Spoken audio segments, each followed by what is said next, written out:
for the Shop Report with Barbershop Jay.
What up, sports fans? Welcome to the Shop Report special presentation of none other than the Turnbuckle. I, of course, am your host with the most, none other than Creative Control Jay. Got a lot of things to say, but before I do, I'm going to introduce my guy to my right, your left, and depending on where you are, could have been a little bit of both, which is why I said it that way. So, none other than coming to you live from the area in which Raw is taking place tonight.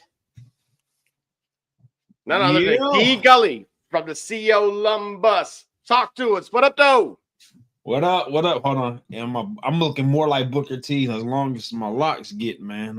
I'm pretty impressed. I appreciate it, you know. But what's going on, Creative Control Jay? What's going on out there?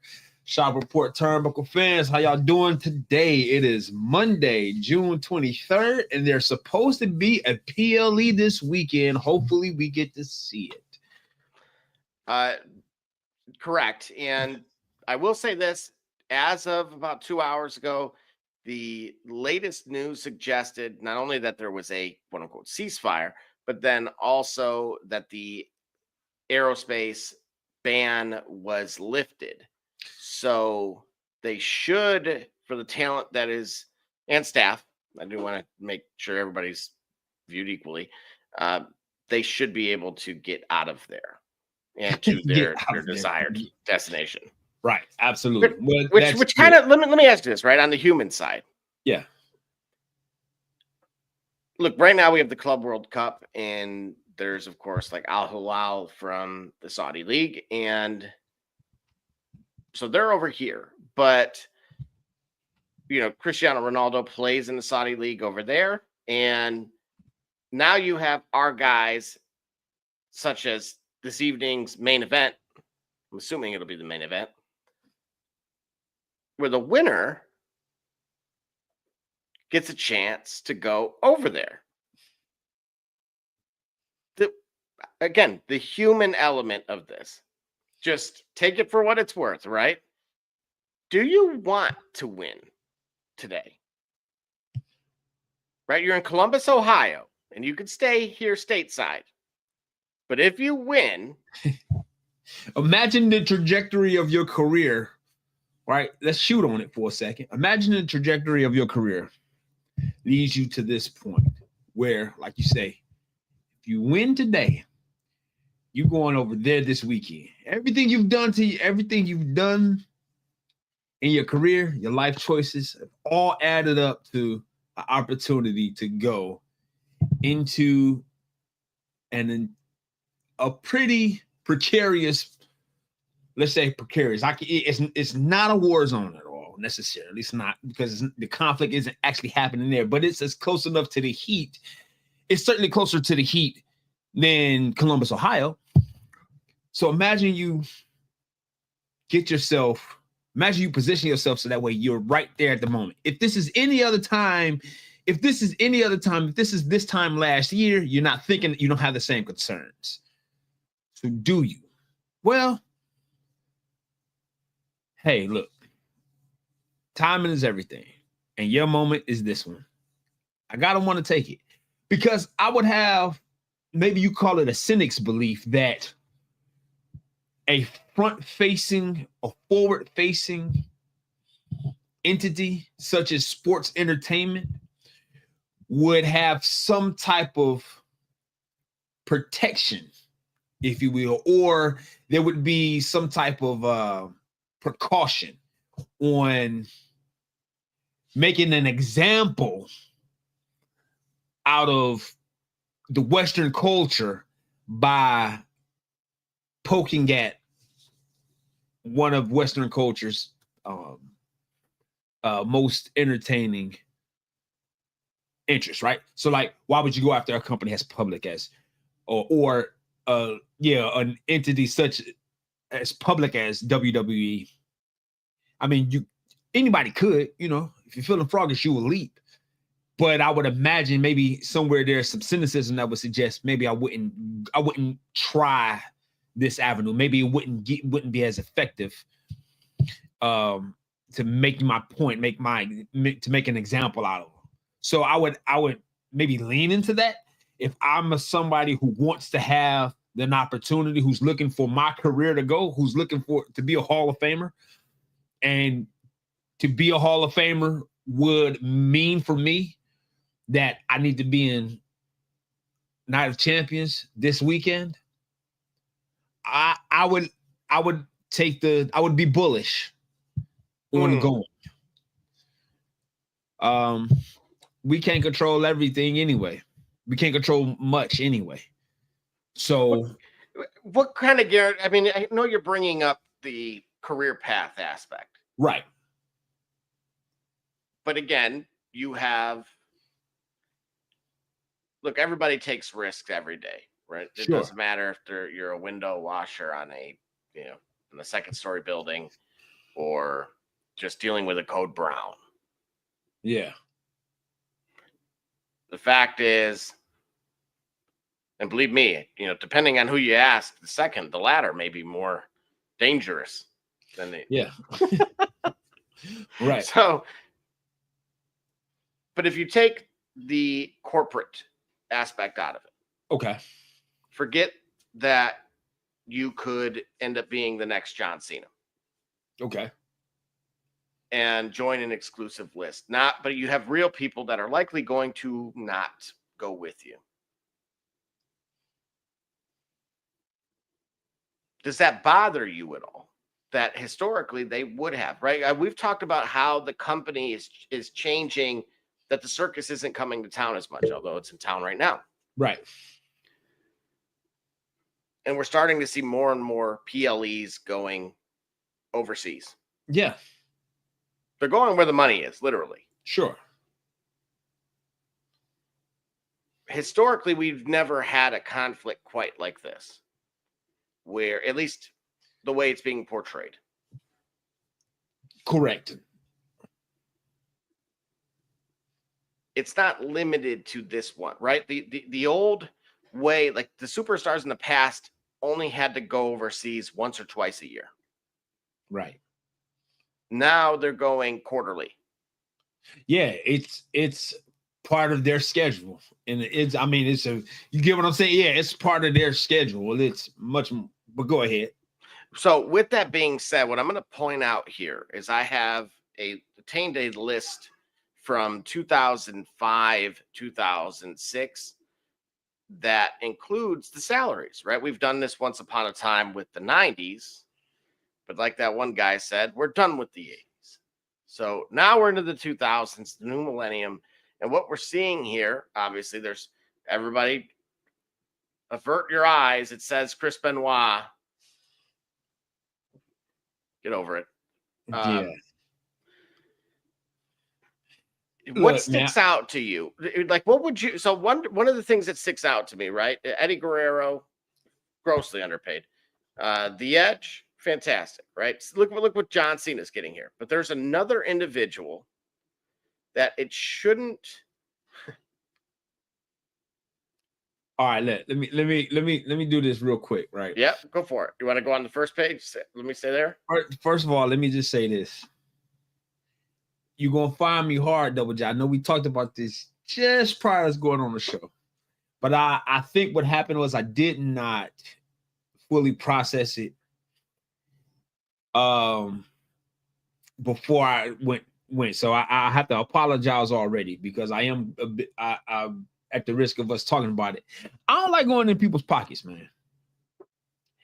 What I will say is I applaud everybody that got the most money that they could get on this list. I'll put it this way. Nobody on this list is overpaid. I'll say it that way. No, I don't feel that on way either. What I'm asking actually Yeah. is instead, what you're seeing here is a difference in negotiations, right? So, Yeah. sure, your talent like John Cena, who would have been by that point the face of the franchise, the golden goose, as Right. Mark Calloway would say. Yep. It makes sense. Yeah. Now, notice what additional things he had included. Now, he didn't specify hotel accommodations, but I'm sure they would have taken care of that for him. But as you see with somebody like JBL, 5-star hotel, right? So he was very specific about what he wanted. And again, you have to leverage that. But what I'm asking is, how would you, knowing that we've seen some cuts more recently, Right. it'll be very interesting when this data comes out in what we'll call the TKO era. More so to see how many of these add-ons are still allowable. Okay. And more so how those add-ons change. And that's where I was going with. What would you be asking for, knowing that you now are required to go further distances than these guys did? And you're in a time that is certainly a lot more on edge, intense than others, Sure. especially when you know you're leaving the friendly confines. Well, during this time here, you're talking about in the years during the Operation Iraqi Freedom era. Mm-hmm. Right. We were actively in a conflict, correct? Even during this time. Now, as you said just a second ago, or as you may have alluded to even earlier,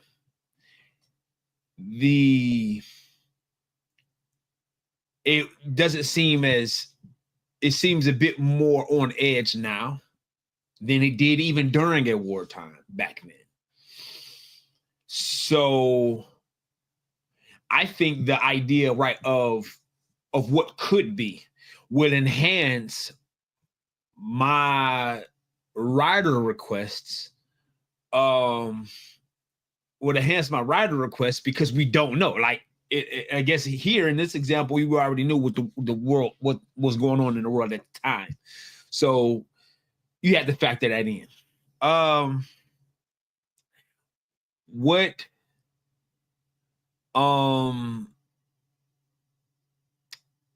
I would ask for, you traveling internationally.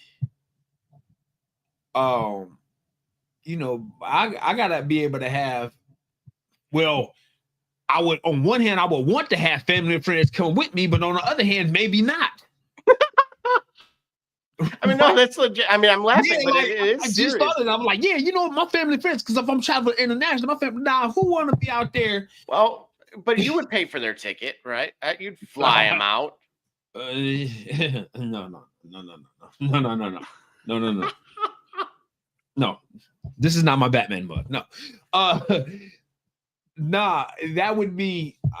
I wouldn't have to have that accommodation. I would hope that they would be more like more willing and less Doc Rivers, if you understand what I'm saying. When it comes to having family come with me, get what I mean? But yeah, the idea that you have to travel that far. See, I've got several thoughts coming to me at one time, so sorry to pause, but to flatten it out, you're gone anyway if you're there domestically. You see what I'm saying? Correct. But how would your needs change abroad? That's what I'm asking.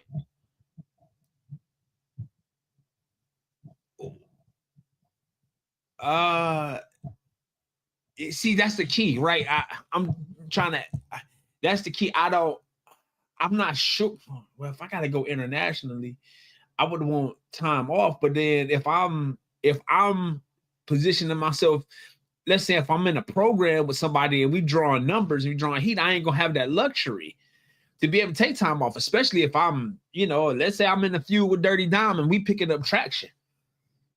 And they want me to go to, United Kingdom, and because we got a lot of traction and we selling merch in the United Kingdom, and they want to see us on the mid card or in the later card. Well, what leverage do I really have, especially if I go internationally and I know I'm drawing out there? You see what I'm saying? It's hard for me to say I want something more because I don't know what more I would have. I mean, the leverage is like, all right, well, I'm selling numbers. What more could I want? And what more would I want in a warm climate such as this one? Would I want more people with me? I don't know, because that puts them in a more cautious state. What would you want more? Well, see, what would you want mind? So I've been in NFL circles and a part of the family and friends portion. So behind the scenes, typically you are on your own until you reach either one of the two destinations that are for the team, we'll call it. So either the hotel or the stadium.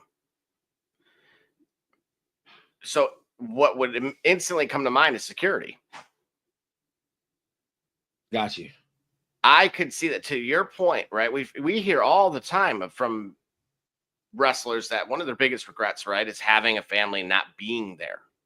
Yeah. So would that change where some of these folks want to come and experience it, almost like we do see with the NFL when they do go overseas for a game or two, and they bring a ton of people out to enjoy the week on top of, preparing for the actual game itself, because it is, somewhere unique. So that would be kind of the top of mind. I know these guys do protect the talent, but when you saw more recently in the news with the stalker with Liv Morgan, right? I believe there was another instance where somebody was at the performance facility as well. Right. That already suggested, that can happen here. So, of course, what else can happen outside of there? Right. And that's why, for me, that's the first one that comes to mind that I would obviously want thrown in there. Not just for the those around me at all necessarily, but I would say in general, even potentially for myself, depending on where we're going. And those things are usually predetermined kind of in advance, where there may be a variance on when. It may be limited to those particular types of events. Right. So in my best Jamie Foxx, I might need security. If you haven't seen that, go worth the watch. It aged well. Yeah. So yeah, outside of that though, absolutely first class. That has not changed. Right. And if you haven't experienced that in your life, please do. And not by way of an Oculus. Did you know that actually they're suggesting that only the very elite will be actually traveling in about 50 years? The rest will literally be utilizing things like the Oculus in order to simulate travel. Let me explain something to you. I just watched a reel of a guy in gameplay get a girl's number in gameplay inside of GTA 5. I say a real. I'm a real boy. Like, no, like legit. So he and his avatar flirted with a girl, and her avatar and she gave the number inside the game. Like, oh, so she is a NPC. No, she's a real person. Oh, okay. Okay, so kind of like the movie Ready Player One. Yeah, bro, but it was like we at Randall Park Mall. I'm sorry, I'm from Cleveland. We at Randall Mall. Like what we used to do at the mall. Okay, let's make it 2025. Okay, we at Polaris. We're at Easton. Name the mall up there where you at up north. All right, they at the mall. You know, we'll go with Somerset. Absolutely, yeah, Somerset. What you did at Somerset, they did, but within GTA 5. Yeah, that's how they get down today. Yeah, don't you see that? Like how human interaction is one of these micro issues via the pandemic. Yeah, but it was the whole thing, but it was just the game, like, and that to me is jarring for me. But when you, and I say that because you saying only the elite will travel. Oh, no, wait a second. Hang on a second, right? Think about it, right? You gave the mall example. Yeah. Why would someone go to the mall?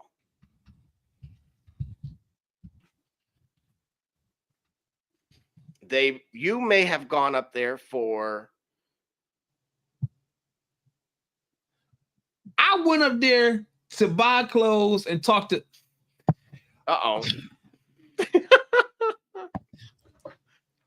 And colleagues and friends of mine. But here's the thing. We'll use apparel. You went there for clothes and gadgets, and it was a social gathering place. It was a watering hole of sort. Right. Now, the same thing happens. Right? We have a truly dynamic and remarkable connection to others through screens and through the internet. But again, listen to the context here. Yeah. Believe it or not, if you were to go and of interest individual, because I'm not going to, put words in your mouth here. She could very well, or he could have very well been, or they or them, just to keep it 100, I guess. We run out of show before you get all these pronouns, bro. Human to human, all right? Right. Yeah, there you go. All right. Intra-human. And so they could have went there for something entirely different.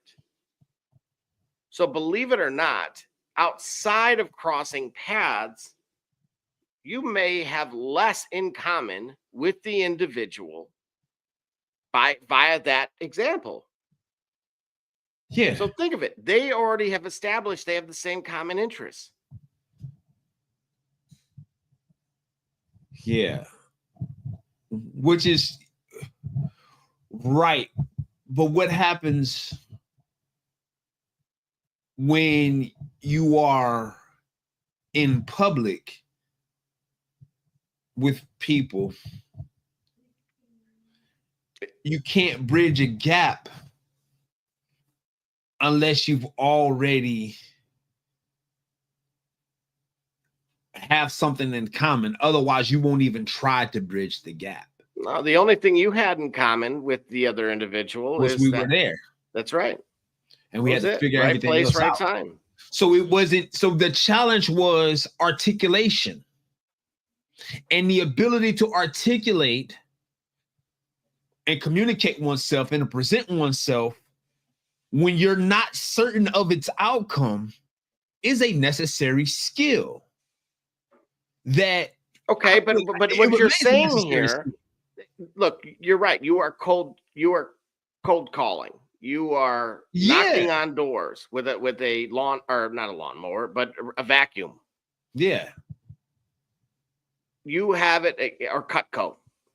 You have it as difficult as it possibly can be. Mm-hmm.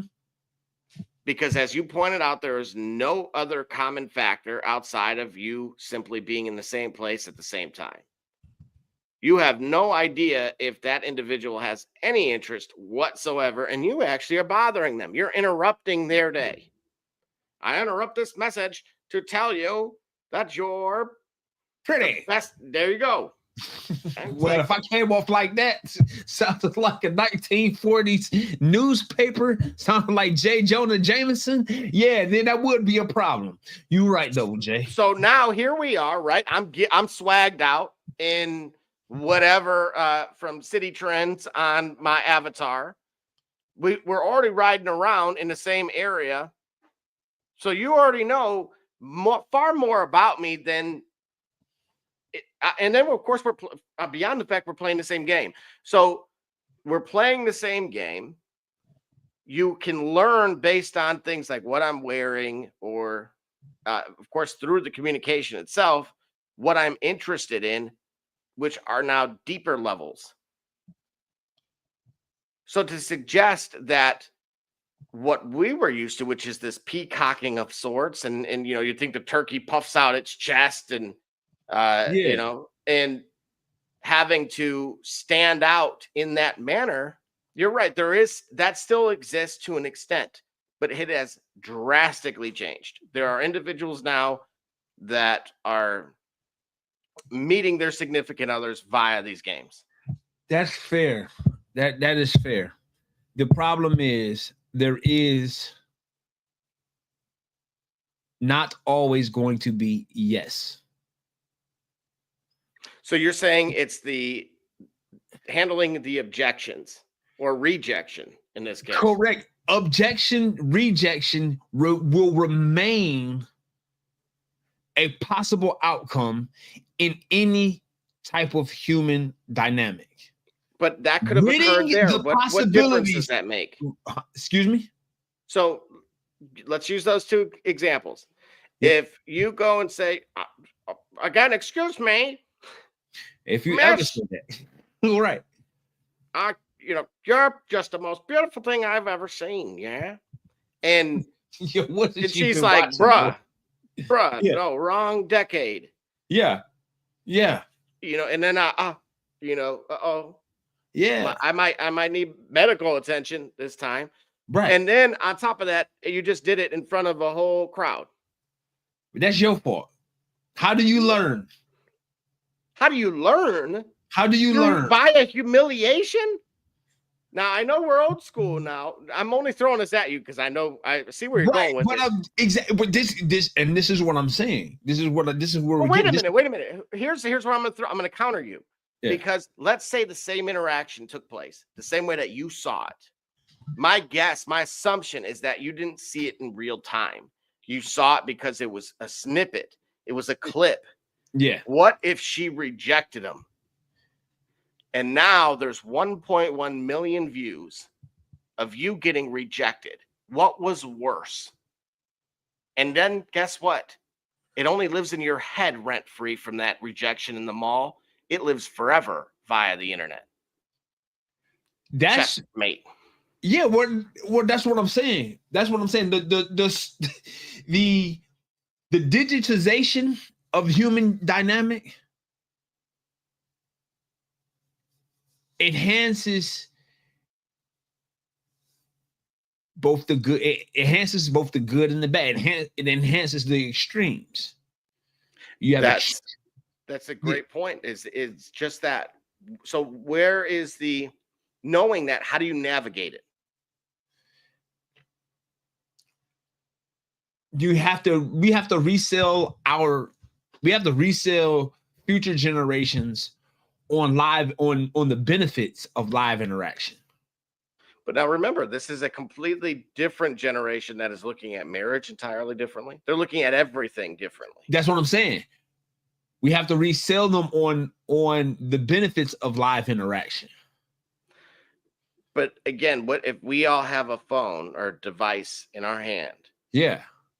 And I actually, matter of fact, within the last 48, 72 hours, I saw a video of somebody attempting to propose and the friends trying to get the person's attention. So the individual would turn around and they were shaking their head. So it went south, right? Nobody was tagged or anything like that. I also saw another one where a girl crashed this dude's brand new car because he grabbed her phone. And So now those things are going to live forever, and those are actual human interactions. And the only difference is they get amplified and hit that extreme because more people like myself, who doesn't even know where they're located globally, didn't listen with audio, could just read the subtitles, now had an opportunity to see it. So if I do see them in public, you don't think that's the only interaction I ever had with these folks. Like, That's oh what man, that's the guy that got burned, or that's the one who didn't want to marry that guy. I think. Like, I don't know if you challenging me with a question because you actually articulating my point. The benefit of live interaction is that the interaction happened between you and necessary parties. You didn't go on Squid Game and try to shoot your shot for your embarrassment to be the stuff of meme legend. look, look at those examples. You'd almost be better off on Love Island, where within 48 or 2 minutes, they've already determined that you're the one, and they go run off to the other side of the venue and tell their now best friend that they've known for all of 5 minutes that you're the one. Yeah, but you'd almost rather have it manufactured. Right, because if it's all living in a digital space, this is what I'm saying. We're still, I think we're hard pressed to understand just how organic we are. Just how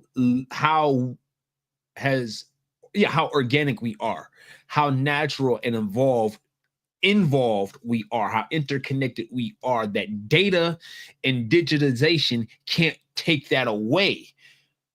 And what if I can't go out, right? There's some aspects. There are those who can't go out. The science and the technology has enhanced to help allow people to have such interactions that couldn't otherwise could, but there are many who are able-bodied who are moving themselves to be like, literally there is a segment of the population here in the West that intentionally maimed themselves to become disabled.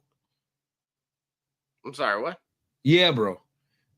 So people who elect to become disabled, they will electively lose limbs or otherwise disable themselves to then be part of that said disabled community, so that way they have connection.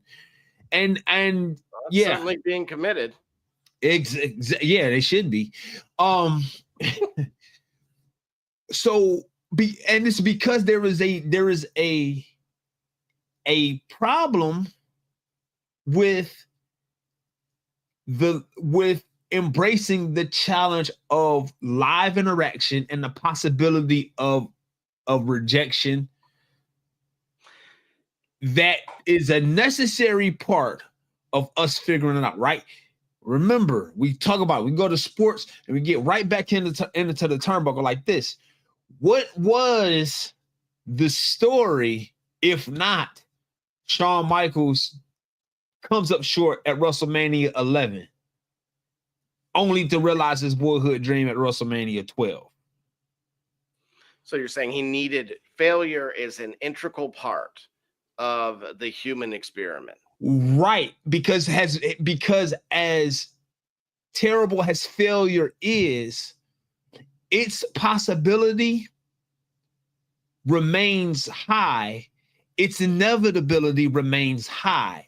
You reduce the possibility of failure in so many dynamics. When you meet it, it's an existential crisis. This is why people crash out when they get rejected and people get assaulted. For having, so you think it's due to lack of experience and inability to handle those. So because of the lack of experience, they cannot handle that exactly. Failure, we'll call it, if we want to call it failure. Exactly. So you foster think of it, you foster an entire existence around everything you see and are exposed to being exactly what what you want, when you want, what you like, when you like it. A commercial break happens and you lose your right? It's what's happens now. And when we recognize that unless we are contributing to these things, we are nothing but cogs in the wheel, that when it's convenient for somebody else to change our program, to have us to reject what it is we want to experience, then we're going to crash out. However, a steady dose of interaction, meeting rejection, objection, so that way you can understand why. That way you can understand how. That way you can become smarter, more skilled, and it doesn't necessarily create your villain arc every time you reject it once. You're much more likely to be able to survive and also thrive in life when you have met rejection. But for those of us, especially in the sports entertainment and sports spectrum, yeah, failure is a part of the process. It is largely one of the biggest attributes to future success. It is critical. Floyd Mayweather lost a match as an amateur, and that amateur loss propelled him to be undefeated for his entire professional career. Wasn't he also robbed as in the Olympics? Yes, as was Roy Jones Jr. But if we were to ask Floyd Mayweather, who I'm sure is on record on both of those, but if we were to ask him what roles those played in him becoming who he was versus who he would have become maybe without him. Right. I believe you're correct that he doesn't get to the level that he ultimately achieved it without those. He may, if he's overly confident, he may say, yes, I would have anyway. But to say he would have went on to be unblemished, I think even he would acknowledge. So my point to you is understanding, like I tell Aiden regularly, that pressure is a privilege. Yes. And that's a well said. Hey, that's a well phrased way to capture that. Very eloquent. Pressure is a privilege. I like that. We need to do something with that. We need to hashtag that. I'm on board with it. So when you look at examples in with everything kind of being temporary in a sense, this is where you have to lean on, like, how do you can't really prepare. It's not a talent show where you're going to go in front of the mirror or playback audio. Right. But why do you feel like, even though in both circumstances and examples there was failure occurred, but you're suggesting that, like, that guy could have been rejected 99 times. This is something I talk about quite frequently too, is that, often, whether it's business or sports and anything in between, you typically only need one yes. Correct. You can get 99 or 999 million no's, but one yes is what changes everything. And you have to be willing to. You know what? Because we done went so far. Let's bring this back. And I got a perfect segue to bring this back. Sure.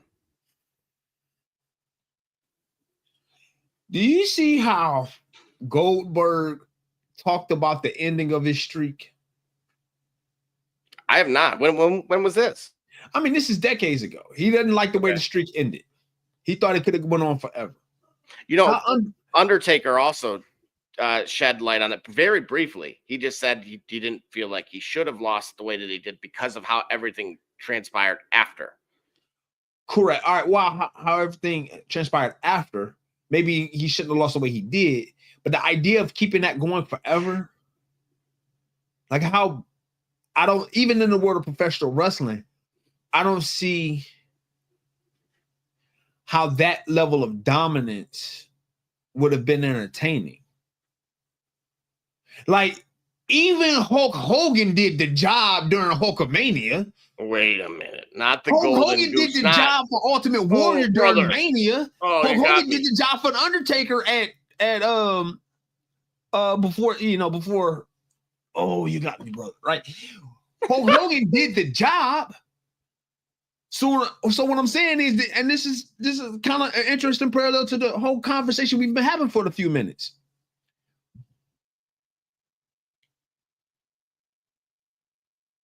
See, spell check is everything, sir. Now wonder y'all be or no wonder. Thank you very much, our esteemed host. No, come on back on camera. No, come on back, Creative Control Jay. Yeah. Let them see our smiling faces here. Let me see our smiling faces. So, no, when it comes to that streak, the idea of him never having lost, being able to see that. First of all, I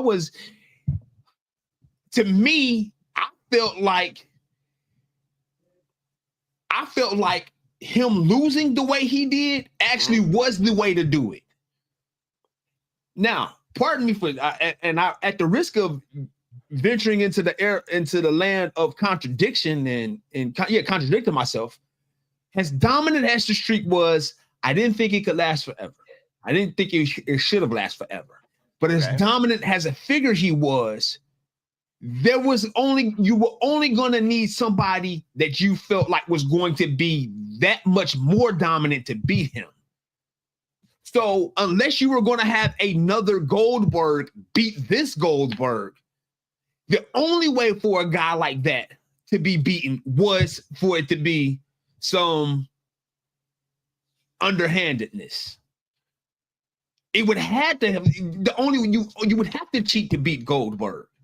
Because straight up, the way he was built and the way he went on, who else was going to be there? You talking about what? When did he lose this? But we were still 3 or 4 years away from Brock Lesnar, or Cena, or John Cena, or Batista. Still a few years away from a CM Punk. That if we talk about that time versus CM Punk, they would never put a guy like CM Punk against a Goldberg in that fashion, right? Unless it was, or you could have a Lex Luger. But the point is, adversity had to happen for him, and his loss had to happen in that way, and he had to lose because I couldn't see him winning forever, and he had to lose in that way, such that it made it so like, the only way you can win is if you cheat. But there's a bigger lesson also. There's a victory for me. Now, remember, that's what Jay-Z said in response to Ether. No, you didn't do it on purpose, sir. No, you didn't do it on purpose, sir. You are very purposeful, even with your barbershop J-isms. Okay? So don't tell me you did that on purpose. You didn't do that on purpose, sir. Well, does he agree with you on failure having to take place via human interaction? Yes, we have to have exposure to loss. And then our reliance on technology to foster human interaction amplifies that loss to a critical way. So that way, all we see and all somebody knows is our embarrassment, which is unfair for us because that loss is only for a period. It don't define us. However, if we've done everything on a camera that needs to be recorded, then yes, the camera's gonna get the special moment, and that's the only thing that'll speak for us. So we're doing ourselves a disservice when we're over reliant on the technology, because we can't even accept our live losses in an accurate measure. Like that loss happened for a moment, but the only time was somebody, oh yeah, I remember that dude that was proposing and the girl rejected him. I don't even know this guy, but that's the only thing I remember of this guy. This guy he lived in Ithaca, New York. Go to an Ivy League school. We are worlds apart otherwise, but he on the internet because he wanted to show up and show everybody, and he proposed to this girl and got rejected. And that's the only thing I know. and millions of people that views 100,000, 200,000, 1.4 million views of him getting rejected. But that's the only interaction I have. Where if it had been live and cameras had been removed, the pain of that rejection would have been his alone, you know, to cover, to heal from, to overcome. Now you got to deal with the amplification of everyone seeing that embarrassment, and then cynics and a-holes, you know, or trolls, we'll call them, just getting likes off of dissing you, because that's what we do. We rank everything. I mean, we do. And now they getting likes. So now you still now this thing gotta linger longer. And it doesn't have to, if it was a live interaction without benefit of the camera, the yeses and the nos would have been mitigated in terms of its effect on other people, and you could have dealt with that better. But how does that impact what the run that Taker had and the run that Goldberg had? Because those streaks ended, right? So we're going to reach a stage where a generation's going to have no idea how long the streaks actually went on for because they ended. Let me see. Here's the key. In Undertaker's case, the streak we're talking about is just at WrestleMania. He's done the job at pay-per-views the world over. So he has losses in his career.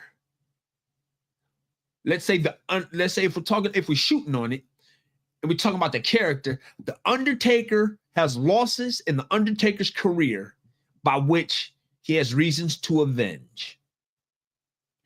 Everything didn't go his way. And the Undertaker, he's been on the side of cheating. He's been on the side of not, of being cheated, right? So we have loss to handle, and we have the experience of loss to avenge. In Goldberg's case, he was literally winning every single match to the point where once his dominance was established, the next chapter had to be what happens when he loses. And he had gotten so used to winning that even for him and his character, it seemed like it was hard for him to justify losing. And that's where the disconnect comes. You got so conditioned to everything going your way that you couldn't fathom that there is actually the bigger story of Goldberg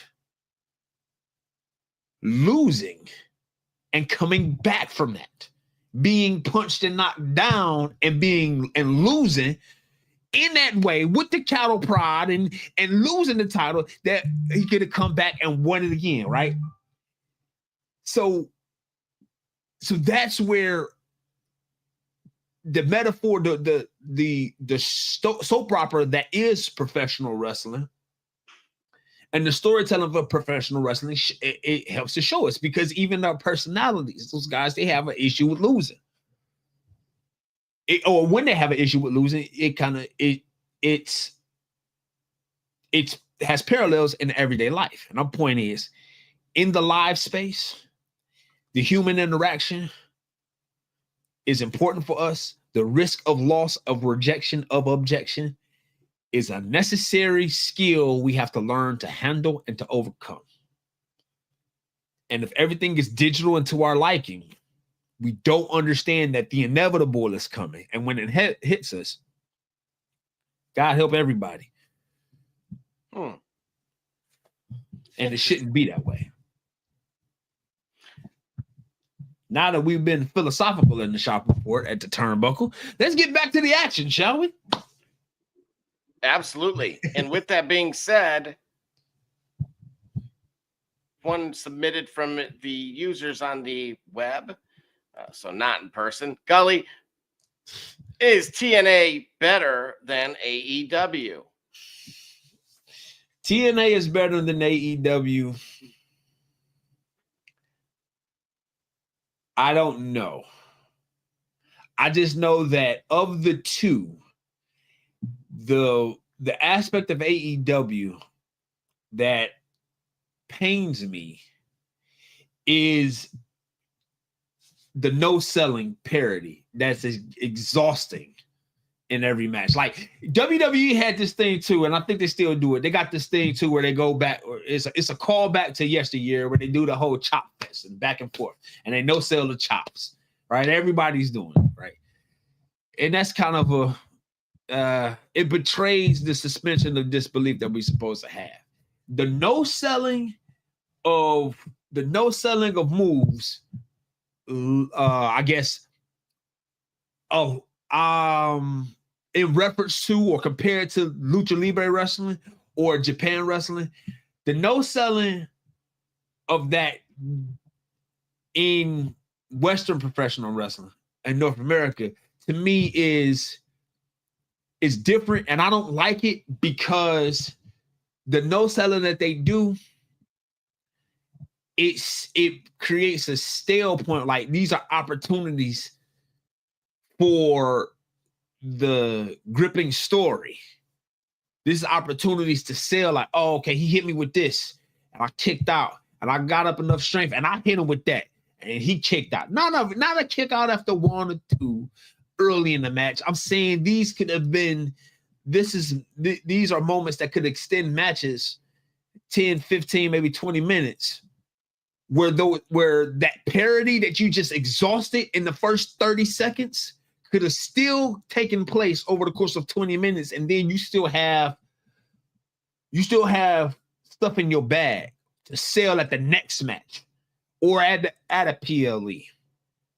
I want to say pay-per-view so bad because I'm such old school. Pay-per-view. I'm going to say it pay-per-view because I'm that guy, right? I'm that guy that calls Dairy Mark Lawson's, calls KFC Kenny K's. Yeah, so pay-per-view, okay? That's what they're going to be called henceforth, pay-per-views. Not premium live events, pay-per-views, because I'm paying something to view it, right? Either I'm paying my cable bill or the single view price. All right, never mind. Sorry. Let me get off my soapbox. Okay.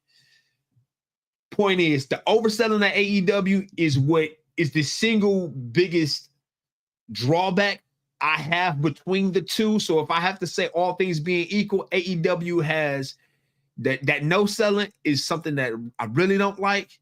So because it's the only drawback I can call it, I guess I would default to saying TNA is better.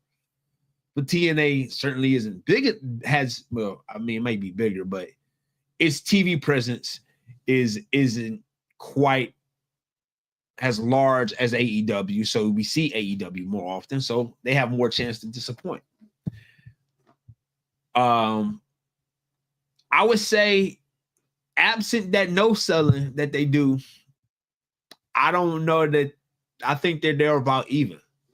They have great storytelling, great matches, and great talent in AEW as well as TNA. Probably better talent in AEW, but that part is what brings the entire brand down, because we know we're going to see that.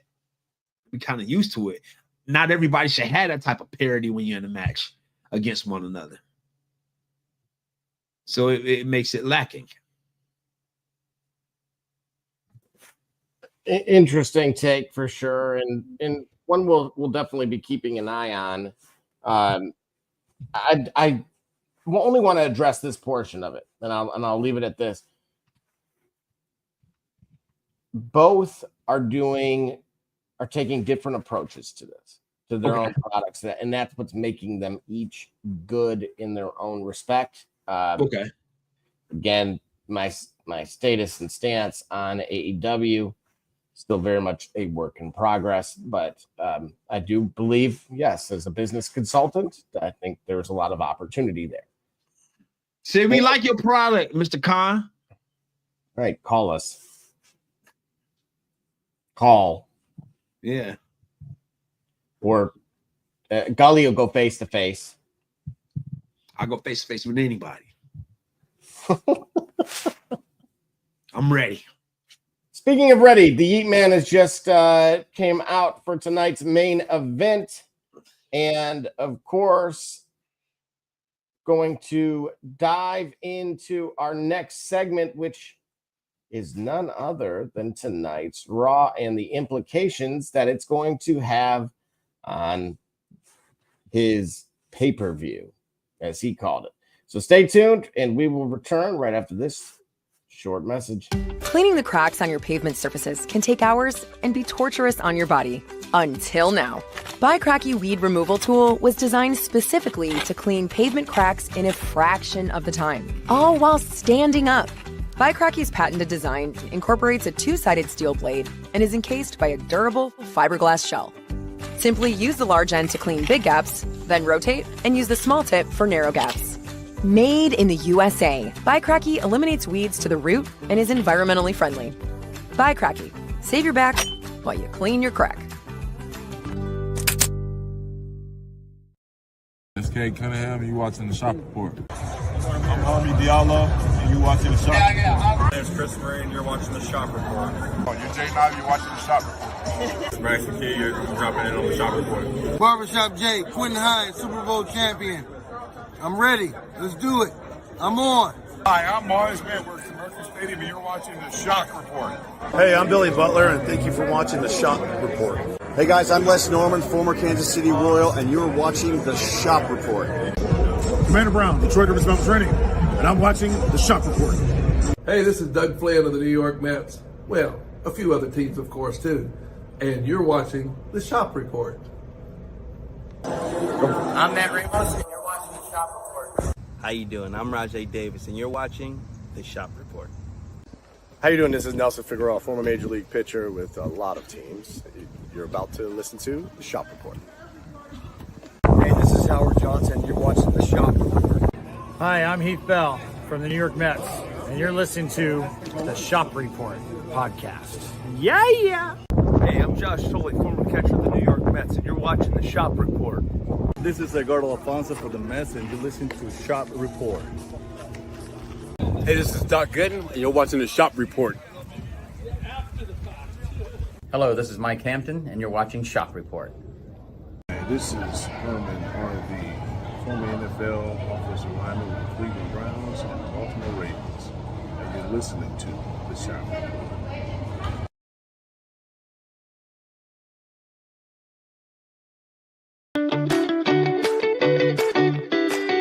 I'm Jordan Gudeman, and I'm the founder and CEO of Eddie G's Cookies. I was first diagnosed with a nut allergy when I was young. At the time, there weren't a lot of labeled items that said if there may contain nuts or there are nuts in the food, so my brother and sister and I baked a lot at home, and we enjoyed treats from mixes and things like that, but I noticed that it was not the same as what my friends were enjoying, and I started making my own recipes. When it was time to pick a career, I decided to start a bakery so I could share my treats with everybody else. When I started creating my recipe, I was taking in all the things that I thought I was missing out on. A soft, chewy center, a crisp outside crust, and a taste that is just like it came out of the oven at a bakery. When I put all those things together, I had come up with a recipe for a dream cookie. Eddie G's Cookies only uses the finest ingredients. We have all natural flavorings, no preservatives, and every cookie is made in a nut-free environment. The best part about Eddie G's Cookies is that they can be delivered right to your door. You can share them or not. We won't tell.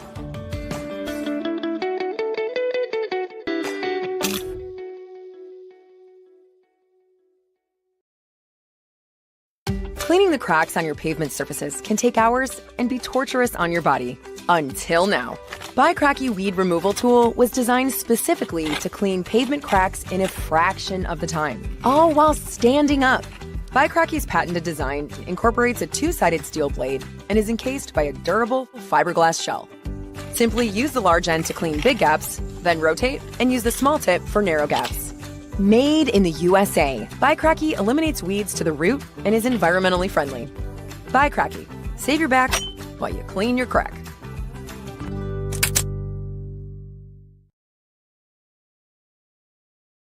What it do, sports fans? It's your man BSJ from the Shop Report. And guess what? The shop is now open for business, baby. If you're on Facebook, go to our fan page, The Shop Report, click on more, and then shop to view all products. Or if you're on Instagram, click on the shop tab to see all our products. I mean, what you want me to do? I'm selling merch here.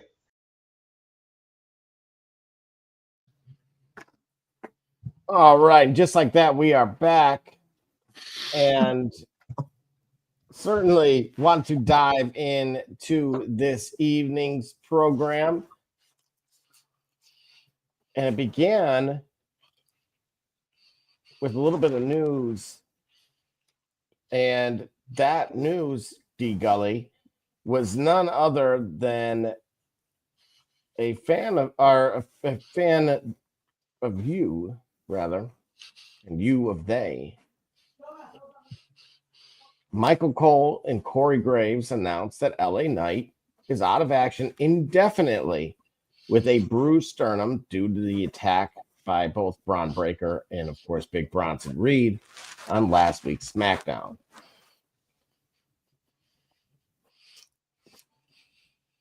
Is that a little bit coming as a surprise for you, or what's the bigger surprise? Corey Graves being on Raw for the second week in a row, or LA Knight being out of action? LA Knight being out of action. I want to know how much of that is, like, how serious is the injury? Because I feel like LA Knight, they don't quite know what to do with him. And I don't see where he's not earned the trust or the ability to be put in those big time events. Maybe this is what he needs to kind of get himself there. The bruise, the attack. So maybe he goes through the faction and gets the job done eventually versus Bronson and Braun, and then eventually Seth. But otherwise, I'm not certain, if we're shooting on it.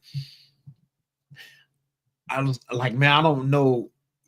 He kind of like got Dolph Ziggler vibes. Like they just decide that he ain't it. And that's the decision. And no evidence to the contrary is going to change their mind. So, like you said, shooting on it. Are you convinced this will work? I think so. I'm not. I mean, look, I don't want to speculate too much. We did kind of address it early. There was someone in the comments here that I'm reading that suggests that's why he didn't want to go. And apparently there are some unconfirmed statements, unconfirmed at least to myself. I don't know if that individual said some bad things would occur. And so to our point, without kind of diving into that can of worms all over again, that's why I'm actually kind of intrigued to see is it really a work or not. And then as far as Corey Graves, versus Pat McAfee, the NBA Finals just wrapped up. Relax, people. Maybe he wants to go on vacation. I know. Yeah, he legit has a full-time. He has a full-time personality doing a daily show, and what it takes to be a media persona at ESPN, and then follow that up with him being also a media personality for WWE. Right? I'm not certain. Are you familiar with who Tom Joyner is? In the morning? Yeah. Of course. All right, so Tom Joyner is known as the Fly Jock. You know why he's known as the Fly Jock? Because he's swaggy like that? No, it's because for like several years, I want to say maybe 10 years, he took the job doing daytime traffic in the mornings. I want to say, I thought it was in Detroit, and being in the evening. 92.3. Yeah, and being in the evenings in Dallas. So he was the Dallas rush hour traffic guy. And then he'd get on a plane. Yeah, he would fly. And right. I think he did this for like 10 years. Imagine so you figured like what type of mental dexterity goes into, you can't pay me enough money to not get tired. You get what I'm saying? There isn't a dollar amount that would say I'm not going to be tired. There isn't a dollar amount to say, you know what, do I really have to do this? Listen to what you just said. Listen to what you just said, which is the motivation, right? Is that motivation from failure? No, I think this is a separate arena. This is a separate arena from that. What I'm talking about is when we say, all right, Pat McAfee ain't been here in 2 weeks or what have you. Maybe they're shaking it up. Maybe the nuances that Pat McAfee offers is kind of getting stale and they're trying to figure it out. I don't know.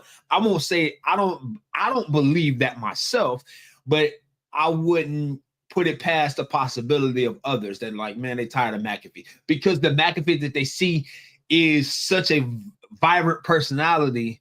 If you're seeing that in the morning and then you're seeing it at Raw, it may kind of get overwhelming after a while, and maybe they want to change it up just to preserve its freshness, if you will.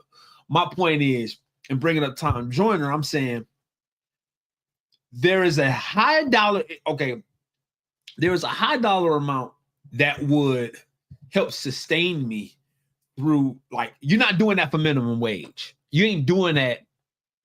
You're not doing 12 hours between shifts and still working and then still flying. You're not doing that just to get on a salary or a means just to get by, certainly. However, despite how lucrative it could be, there's still a limit by which, even as lucrative as it could be, I'm just going to be just tired. I'm just going to be just tired of doing this. And I feel like maybe in Pat McAfee's case is, I'm Pat McAfee. I'm a retired NFL pro who built an entire brand around my personality that I'm giving 5 days a week, Monday through Friday, for several hours a day, being a public face, right? So I've got to provide content, create a show, provide content, provide a persona, provide dialogue for that entire brand, for that company, and still be a public figure. I still got to have a private life. And then Monday and Friday, or Mondays and PLE days, I'm going to provide that extra, like a public position. I'm going to take a public position to be a persona, a media personality inside of sports entertainment for extra 2 hours late in the evening, right? Remember, we're talking about it's 10:17. Most guys, if I understand correctly, a show that starts at 6 or 7 in the morning is a show that starts its workday at 3 to 4 in the morning. I don't put them past them to be a little bit overwhelmed and exhausted and say, hey, man, I need a break. We're allowed to do that. Certainly, if NBA players can do it, they don't want to play back-to-back days or whatever else, and they're making far more money than a Pat McAfee is. Then why wouldn't Pat McAfee be able to say, "Hey, listen, let me get back here. Let me get myself together." By the way, Pat McAfee had a pretty good match at versus Gunther. If I don't say so myself. So if we're not seeing him here, hey, he might need a break because he's doing more than just being a Raw commentary, being a talking head for Raw. He's being a talking head for, and I don't know if that term is derogatory. If it is, we're talking heads, so I don't give a sorry. But it is what it is, right? We're blessed to be able to do this because people are interested in hearing what people say about things that they watch. Okay. Done with that sidebar. But if he's tired, then let him be tired. He good. He deserved it. He's delivering whatever he gets on. He's not mailing it in either capacity that I could tell. So he all right.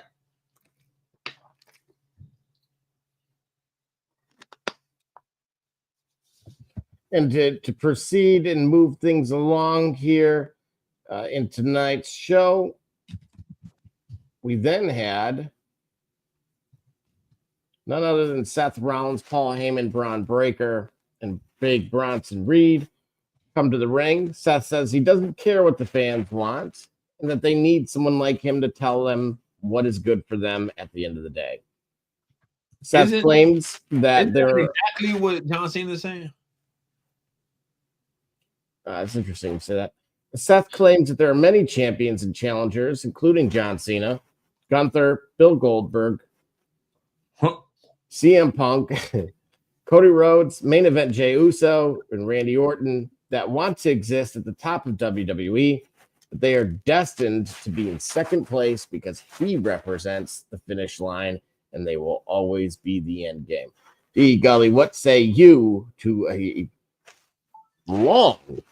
a relatively long promo from Seth? I'm not used to being that mouthy. Well, oh, hold on. I'm sorry. Let me get back. I think that long promo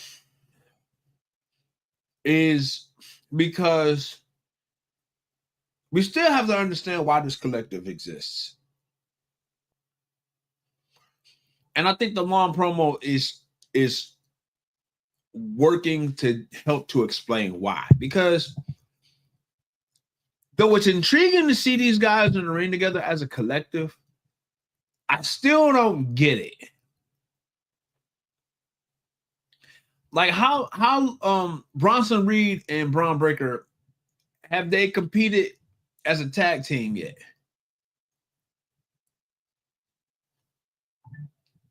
Have they competed for championships as a tag? So you had a former Intercontinental Champion in Braun Breaker without a title.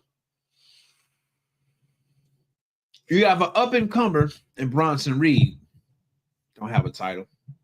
And you got Seth Rollins with Money in the Bank.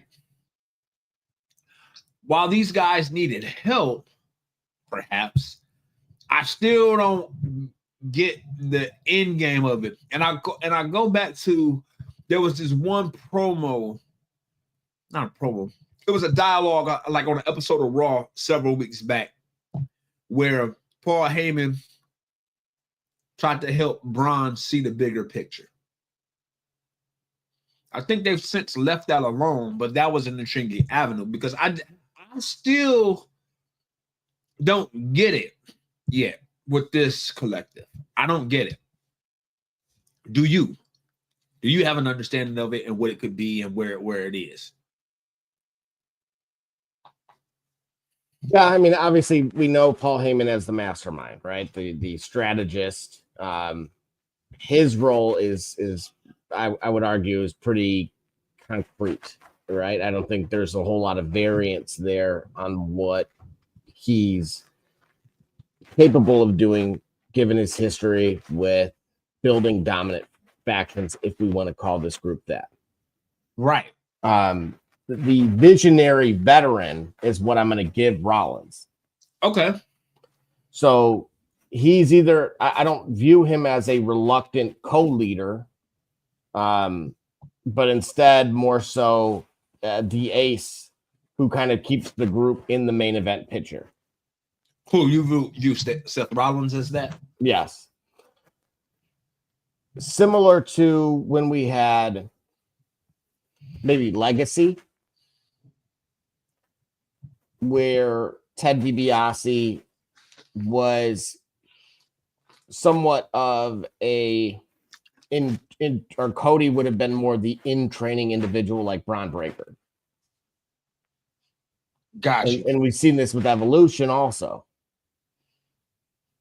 Right? Where somebody like Dave Bautista was capable, right? And certainly Braun Breaker, you could say, is the destroyer in training. Yeah. Right. But that's what I'm saying. Like, he was already on his way there, right? See, what I'm saying is, couldn't we have had a Braun Breaker LA Knight feud that exists outside of this timeline that we're on with these guys being in the collective? Yes, because of the fact that you can have a post-bloodline era faction that has Paul Heyman as the collective thread. Okay. Okay. Are you saying that can happen now? Well, theoretically, it could. You could go Okay. down that avenue. You could also explore, obviously, Rollins and Breaker having some kind of tension that would lead to the split or potential passing of the torch between the two. But I really don't see that. You know, Bronson Reed going rogue. We've seen that before. He gave me vibes when it was, about a year ago with the Sami Zayn thing, where he was kind of the third wheel. And I was, gave me that Bret Hart. What am I doing out here? Yeah, what am I doing out here? Right. Yeah, Bret Hart, man. I swear. But more importantly, again, if you wanted to steer Rollins in a different direction after a world title run and keep him involved, and then it would also kind of refresh or remind, depending on what they do with it, about Reed's character.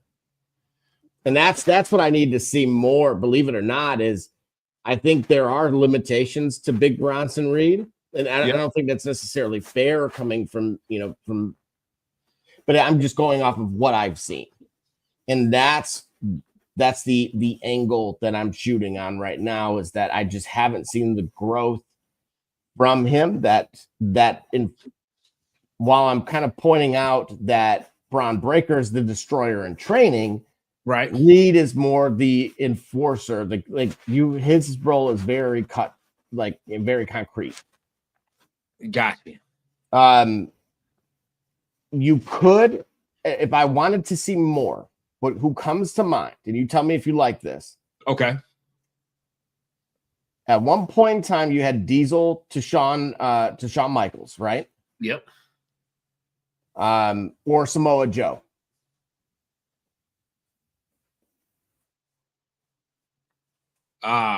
Okay.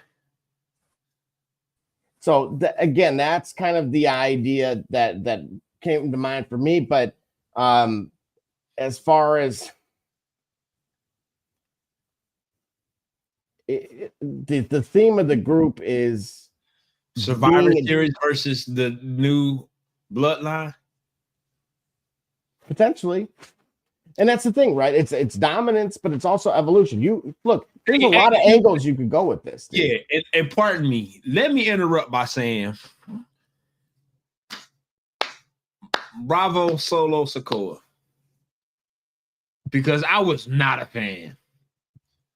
I was not a fan at all. ATALL was not a fan.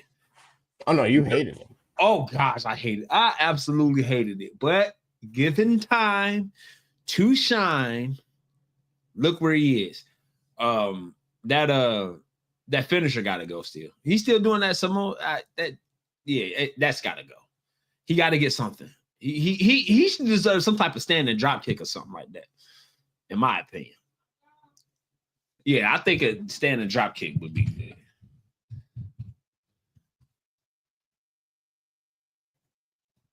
Yeah, for me, interestingly enough, I agree with you. I do think that part of it can be a work in progress in the future. As far as long-term booking, again, for this group, I would say if WWE doesn't kind of flush the faction out, it could be more, again, modern evolution meeting the Shield. And kind of creating, that dangerous alliance, if you will. So it will really depend on if they allow Paul Heyman to build the dynasty from scratch or not. And I think what would be interesting for me would be, do they remain do they commit to kind of being a heel faction? Or being where they are, where I consider them to be right now, which is more of that tweener group like we saw from the Shield. And as far as them, I don't really see them being kind of some kind of full face revolution either. I just don't see that with Bronson Reed. But again, I used the Samoa Joe reference earlier, so theoretically it is possible. But we do have our main event still going on as well tonight, and definitely if you guys have some thoughts out there, this is interactive. So as strange as Gully's take on us only interacting in public, we are a public forum here where we could do that digitally. And in the meantime, before Raw continues, we're going to take another quick break. It's Kate Cunningham, and you watching the Shop Report. I'm Harvey Diallo, and you watching the Shop Report. My name's Chris Murray, and you're watching the Shop Report. You're Jay Knight, you're watching the Shop Report. Max McKee, you're dropping in on the Shop Report. Barbershop Jay, Quentin Hines, Super Bowl champion. I'm ready. Let's do it. I'm on. Hi, I'm Mars Manworks from Murphy Stadium, and you're watching the Shock Report. Hey, I'm Billy Butler, and thank you for watching the Shop Report. Hey guys, I'm Les Norman, former Kansas City Royal, and you're watching the Shop Report. Commander Brown, Detroit Rivers Mountain Training, and I'm watching the Shop Report. Hey, this is Doug Flynn of the New York Mets. Well, a few other teams, of course, too. And you're watching the Shop Report. I'm Matt Ramos, and you're watching the Shop Report. How you doing? I'm Rajay Davis, and you're watching the Shop Report. How you doing? This is Nelson Figueroa, former Major League pitcher with a lot of teams. You're about to listen to the Shop Report. Hey, this is Howard Johnson. You're watching the Shop Report. Hi, I'm Heath Bell from the New York Mets, and you're listening to the Shop Report podcast. Yeah! Hey, I'm Josh Tolley, former catcher of the New York Mets, and you're watching the Shop Report. This is Edgardo Alfonso for the Mets, and you're listening to Shop Report. Hey, this is Doc Gooden, and you're watching the Shop Report. Hello, this is Mike Hampton, and you're watching Shop Report. This is Herman Harvey, former NFL offensive lineman with the Cleveland Browns and the Baltimore Ravens, and you're listening to the Shop Report.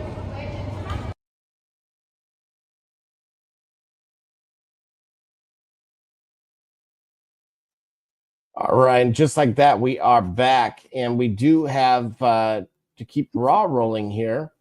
I'm going to welcome Gully back in, but we had none other than Braun Breaker beating Victorious over Penta.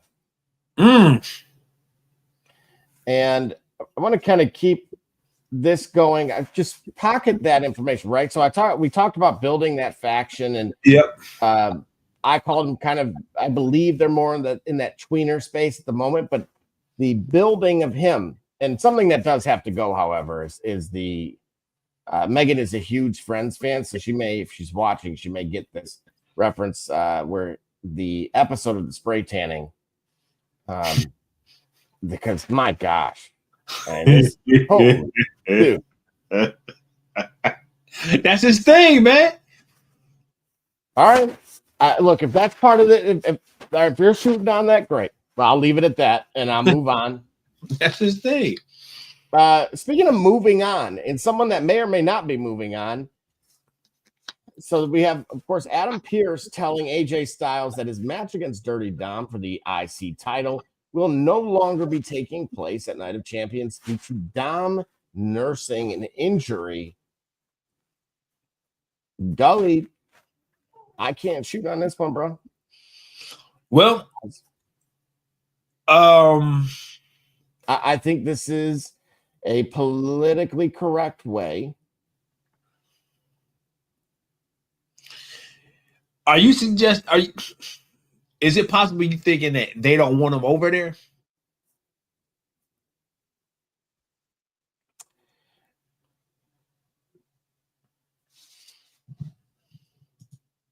And there it is. All right. Do I believe that they don't want him there? No, I think he doesn't want to be there. Okay.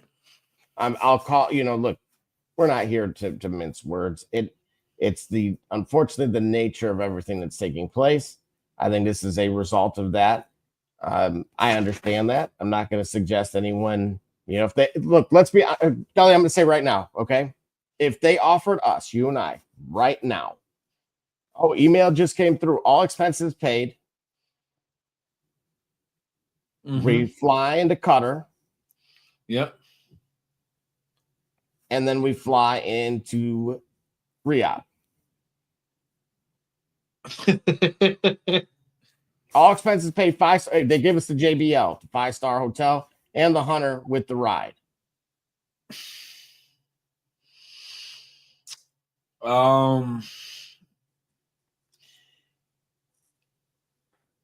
I'm gonna have to think about that one. Well, what is there to think about? Right, like what I just said, right? So you see what I mean? Like, to suggest that these guys that have some commas and some comfort and some families, just like us, right, are unwilling to rock the boat. This is where a lot of folks are going to see this, and I would understand, right? If there's going to be that crowd that says you're a wuss or something to that effect. Right. Now he certainly, when he shows up again post pay-per-view. Yeah, I called it a pay-per-view again. Post PLE. All right, fine, I'll do it. Post PLE. Then he'll have something new, something extra to work with. I think Dom's capable now of being able to work with it. So that'd be cool. That'd be good for him. It sucks because I had a lot riding on AJ Styles versus Dirty Dom.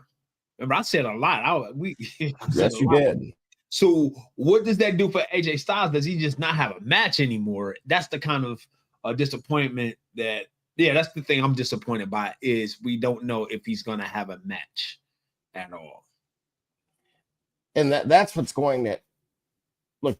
I was actually really looking forward to that. You were very lengthy, like you said, in your response. And I thought it was valid, right? There was all full, no bull, all or filler for that matter. Right. It was all the real deal there. And now remember, we're running out of time with AJ Styles too here. And I've been vocal about that, including this particular matchup. Who would be an appropriate fill-in for you? LA Knight. He's hurt. They just said in the beginning of the show. I know. I'm being offended. Like, who would it be? Braun Breaker. Braun Breaker versus AJ. In 48, 72 hours, that's what you want to do? No, it'd be 96 hours. Yeah, before it's in front of a live studio audience. Who's to say they haven't had dark matches? Remember, Sting had a dark match with Bret Hart before Sting had returned. Nobody remember that. I remember. Well, yeah, we get it. Pepperidge Farm remembers. All right. Yeah. But who would we want to see? I don't know, maybe Cody. But Cody's gonna be a little bit busy this weekend. So that's right. Yeah, so we'll get to that. Yeah, well, but at least we know he'll be there or subject to be there. For sure. So so who's available? Like I don't know who's, you know what I'm saying? At this point, I don't know who's available. You know what I mean? Like, you asked me who I would want to see. I think in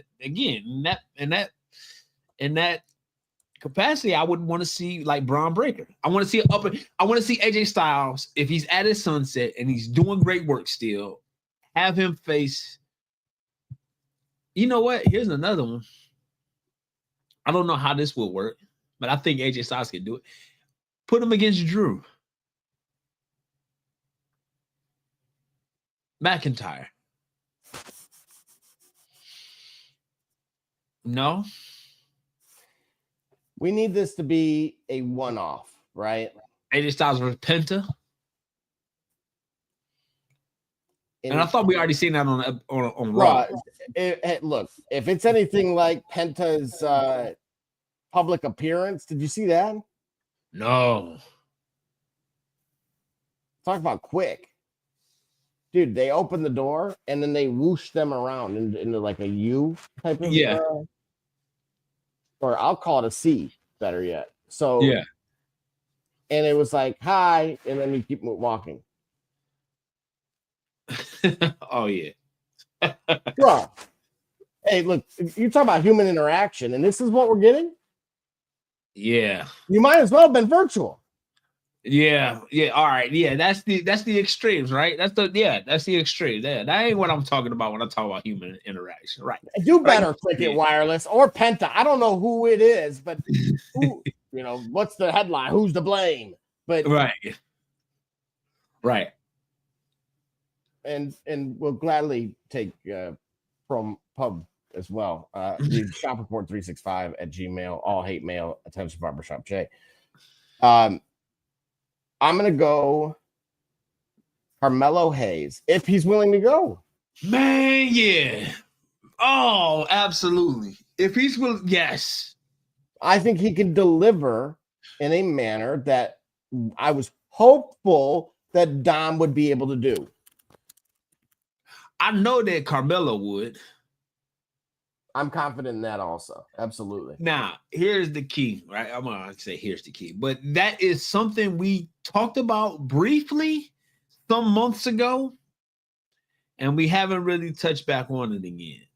And it just reminded me of the fact that it just reinforced the overall sentiment, the MVP and his opinion about representation. I forgot, you know what I'm saying, about Carmelo. I forgot. And it just made that point relevant. So yeah, if he's willing to go, that would be great. I think that would be. Do I say it could be a classic? I think there's possibility there. Certainly, it can be the best match of the card for sure. Well, it was announced that Sami Zayn will face Karrion Kross instead. Do you think that will deliver? I think that's trash money records for the 99 2000. Yeah, it's well, you know what? Karrion Kross been complaining a lot, so they needed to see him. Other than complain? Yes. Get on the plane. Stop complaining. Get on the plane. Yeah. The plane, right. Right. Hey. Now, for it to be Sami Zayn. Millennials here. Yeah. Now, for it to be Sami Zayn is a Canadian, right? Not the face of anger. Yeah, so that's politically correct at the moment. Right. But no, I mean, that is a mild substitute. Yeah. That's a mild substitute, but it's disappointing. But again, I would say this: if you're Karrion Kross, this is your opportunity, right?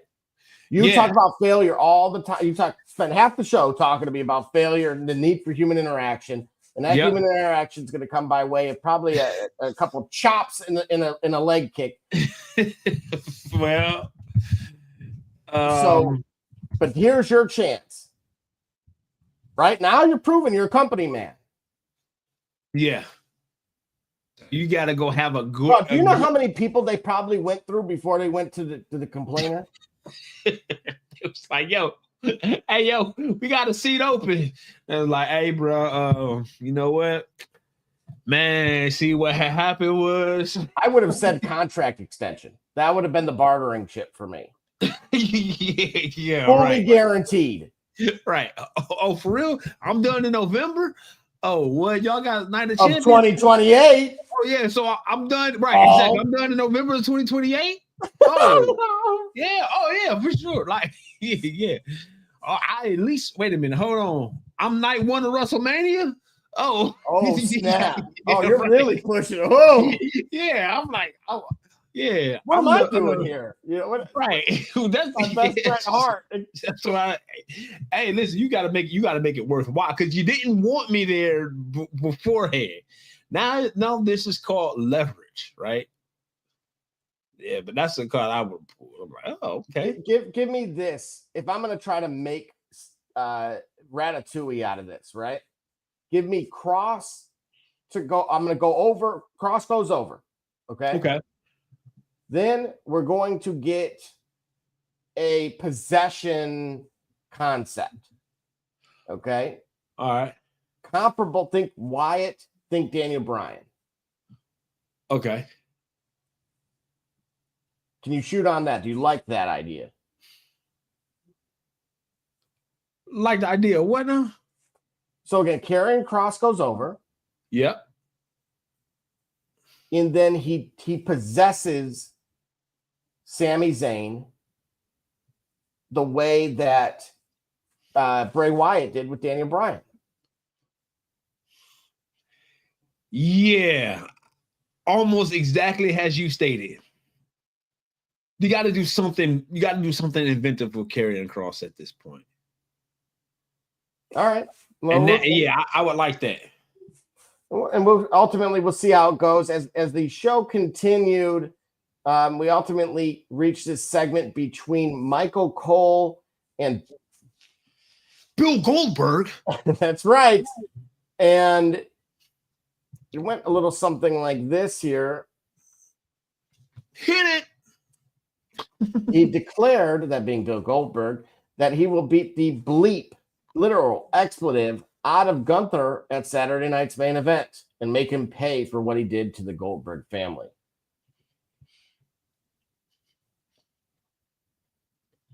Gully, are you buying or selling this? I have to buy it because it's the only thing for sale. And they told me when I entered the door, I have to buy something and I can't leave home with my money and I can't give it away. I'm also glad that I'm seeing some of the comments here across the different platforms we're on. One of the GIFs or GIFs, I'll let you decide, is none other than that Bill Goldberg. I can hear it. It is Bret Hart.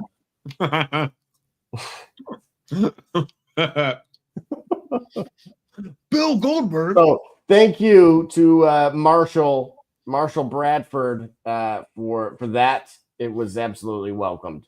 Keeping the show rolling, something that was otherwise unexpected. Jade Cargill returned to the ring. She was victorious over Roxanne Perez. Yes, Jade. How you doing? Well, we got a chance to see that too. Oh, really? Yes. Before, I don't know. I'm sure it's out there. We're on live TV. I'm not getting myself in trouble. I will just say, if you look, you probably shall find. But what this will lead to is Asuka versus Jade in the finals of the Queen in the Ring. If you want my personal take on this, just to quickly shoot on it, I would say Asuka versus Io or Jade with Stratton, with Naomi cashing in.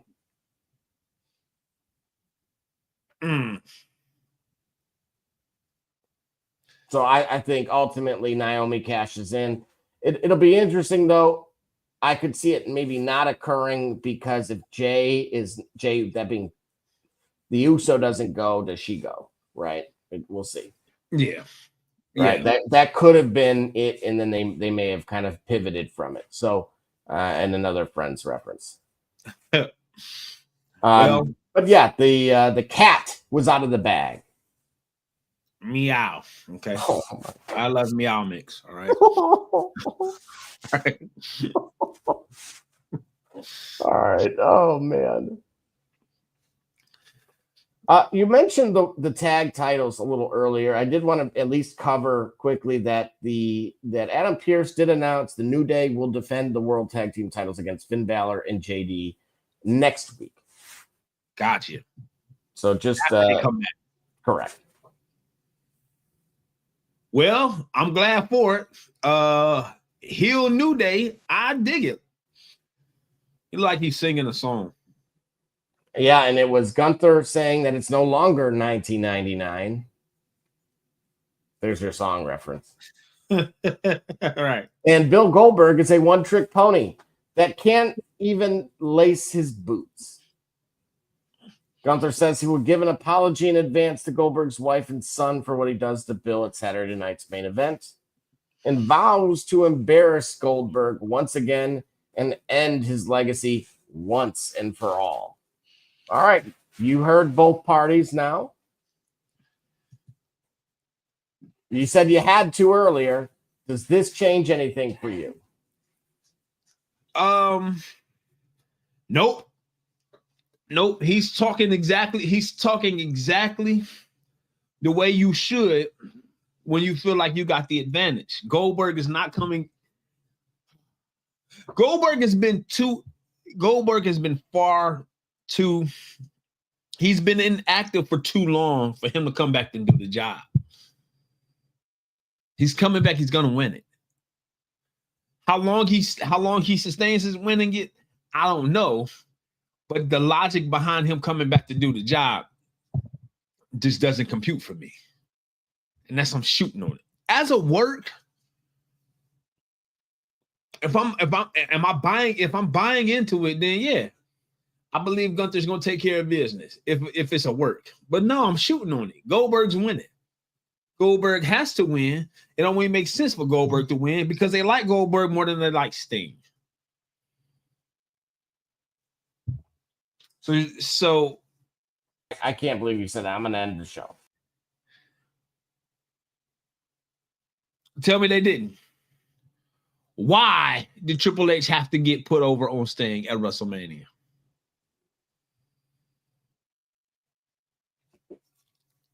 Oh, you know why? Are you kidding me? So I don't think it would have been limited to Hunter that would have went over. I think anyone would have gone over. Right. But they like Goldberg. Sting sold merch for them too. He would have sold more had he been able to be healthy for longer. But because of that, it makes sense for me. It's going to be Goldberg. Goldberg is going to have that title now. Okay, all right. I got something for you. Goldberg has the title. Seth cashes in. Bam! We're on the same page. Yeah, 100%. Now, do we have legs? Seth Rollins versus Goldberg. That has legs, actually. It gives that faction something to do.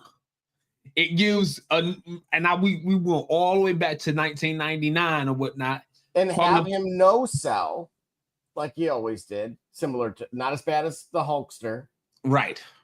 But have him no sell and spear all his buddies, and that's where I was going to kind of change it a bit from it will have him with those enforcers that we're talking about, Braun Breaker or Big Bronson Reed, taking care of his light work, as only Seth would be able to say.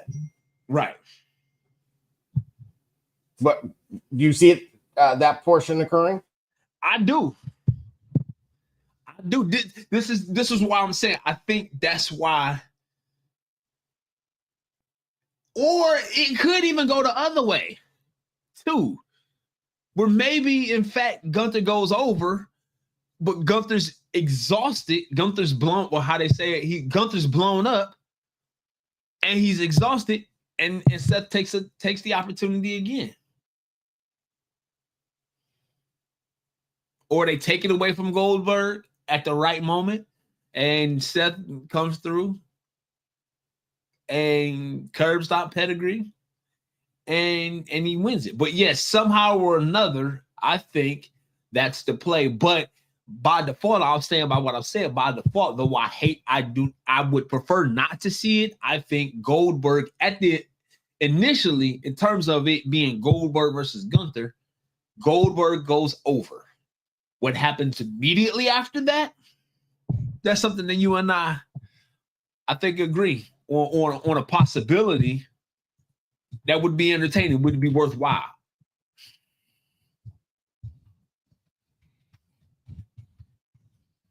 Oh, I like it. I do. Just to again quickly reiterate here, Dom did suggest that his ribs are not 100% and that he misses Liv. There may be just for the sake of being, breaking the fifth wall, as we called it. there may be some more going on behind the scenes, just as a heads up. That I'm not going to further speculate on. I'd want the same thing, basically. Right.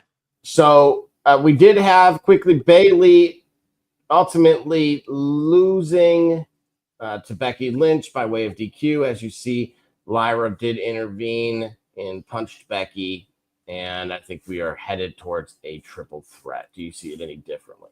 Nope. See it no differently. I see it no differently. That's all I can say. Yeah, that's all I can say about it. Yeah, I don't see it any differently than that. You know what? Wow.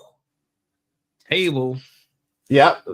So Rhea and Raquel got into a brawl. As you see, Roxanne Perez comes out and helps Raquel, and Raquel ultimately slams Rhea through that table to stand tall. However, again, shooting on with Dom in particular, it is somewhat implied that him and Raquel or Roxanne rather have been mingling, we'll call it.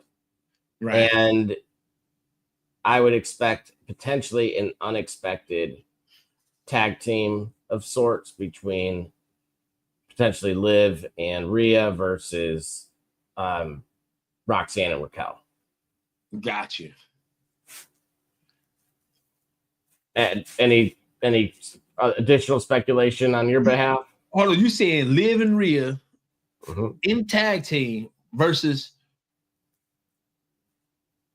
Well, wait a minute. Hold on, Double J. Basically, like again, the scorned of Dom. You know, the enemy of my enemy is my friend. Aside, wrestling in a match with a healthy amount of distrust, only to earn it back during the match. A couple of rejected tags, and then they could take. Yeah. You on? Hey man, Creative Control Jay, you on today, buddy? Taking it a step further, Adam Pearce announced that Rhea versus Raquel will take place in a street fight match for next week. So I think we're one step closer to that. I think I think what we'll see is again intervening taking place, and naturally Rhea will need some kind of help, and then that's where we'll get some kind of truth serum from a return of Liv Morgan, maybe, and then we'll or we'll see something of that sort. So one more step forward in that, leading to our main event,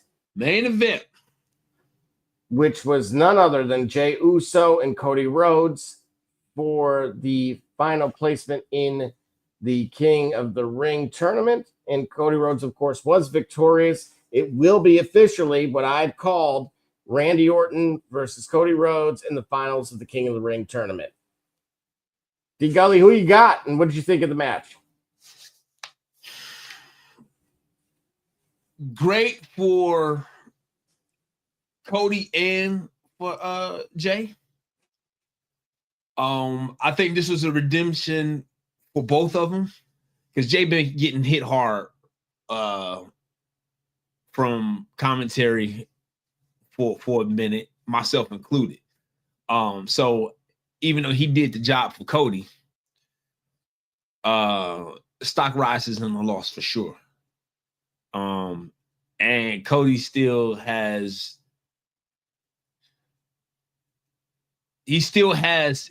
championship aura. And so him being back near and in close proximity to that title, I think is best for business all the way around. So this is a cool match. I like to see where they go from here. Well, I'm going to say this. Look, as critical as I've been at Jey Uso, that was probably his best singles match. So say what you want, but I'll encourage you to go rewatch it. But that was just my initial takeaway, that I thought that was probably the cleanest. And again, we've been critical even in the Discord. Well, you more so than me. I think you were catching some of the stuff that I had already kind of had laid some framework out there in previous shows. So I would say, yeah, take a look at it, and then who do you have in this? You bring up the brackets real quick? Oh, it's Cody versus Randy. What? Mm-hmm. I called it. Oh, yeah, you did. You did. Oh man, Cody versus Randy.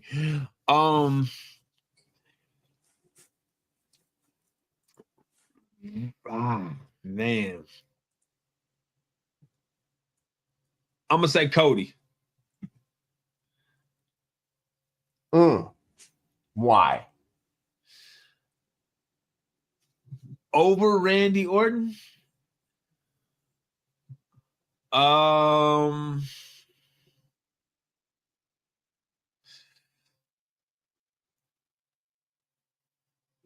man, I couldn't even tell you why. I would just say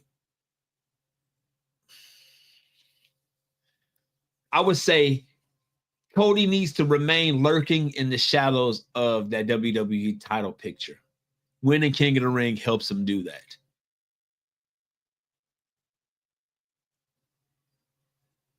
That's about the best I could. That's about the best I could put at it. So that's why I would pick him over Randy Orton. Though it's going to be a great match, we'll be able to see vintage Orton.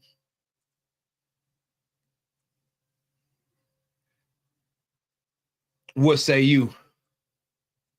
Yeah, in short, I'm gonna go Randy potentially. This gives me Triple H Batista vibes.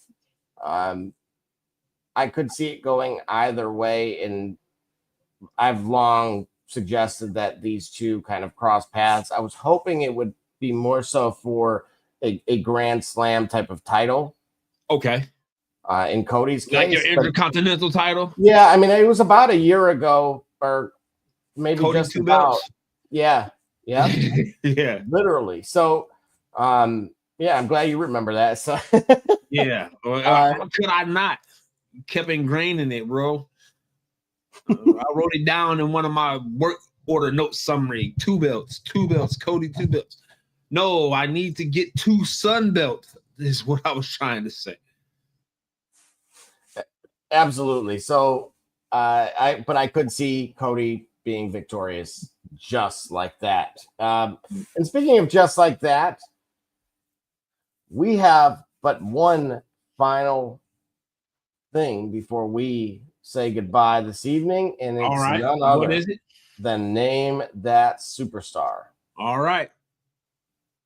All right, and we will be right back. It's Kate Cunningham, and you watching the Shop Report. I'm Harvey Diallo, and you watching the Shop Report. My name's Chris Murray, and you're watching the Shop Report. You're Jay Knight, you're watching the Shop Report. It's Bryce McKee, you're dropping in on the Shop Report. Barbershop Jay, Quentin Hines, Super Bowl champion. I'm ready. Let's do it. I'm on. Hi, I'm Mars Man, works at Mercury Stadium, and you're watching the Shock Report. Hey, I'm Billy Butler, and thank you for watching the Shop Report. Hey guys, I'm Les Norman, former Kansas City Royal, and you're watching the Shop Report.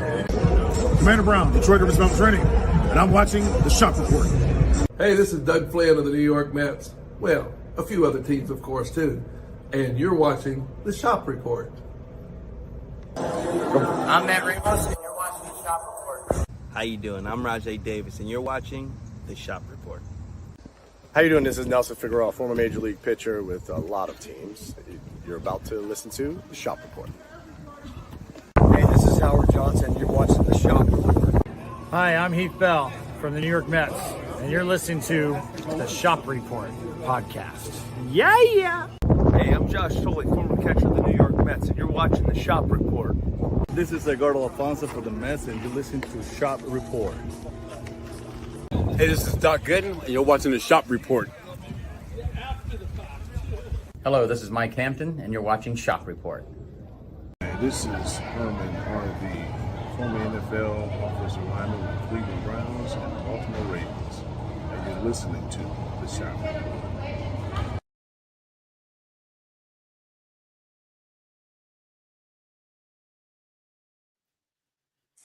All right, just like that, we are back.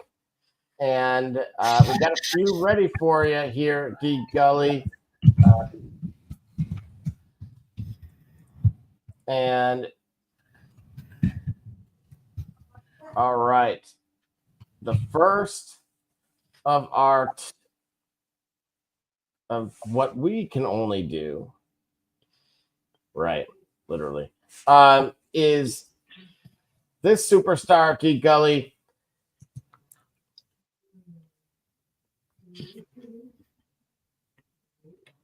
debuted in Halloween Havoc, and during the main event, he ultimately attacked none other than the Golden Goose himself by doing a double bear hug with another big individual known then as the Giant. Tony Schiavone also had made an epic call that pretty much lives in immortality, and he would also rebrand into other random characters. D. Gully named that superstar. That's not the Wall, is it? It was not the Wall. Dang.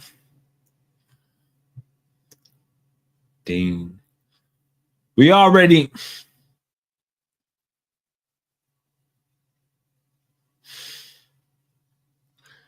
Hugh Morris.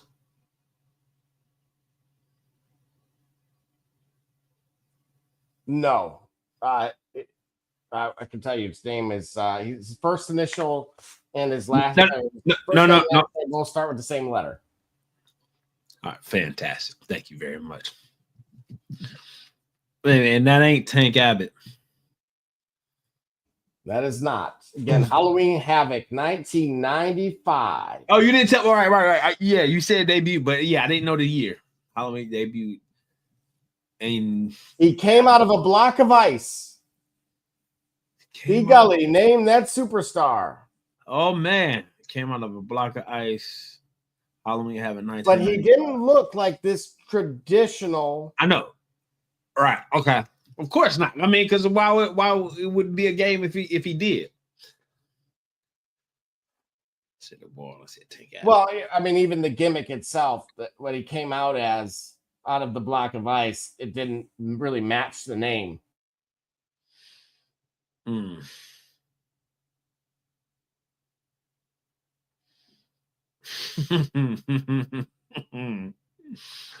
No, when you said it didn't match the name, I'm just thinking about that promo, the infamous 7 promo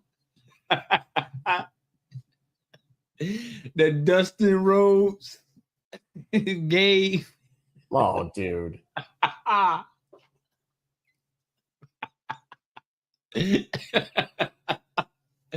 Oh man. All right. I gotta focus. 1995.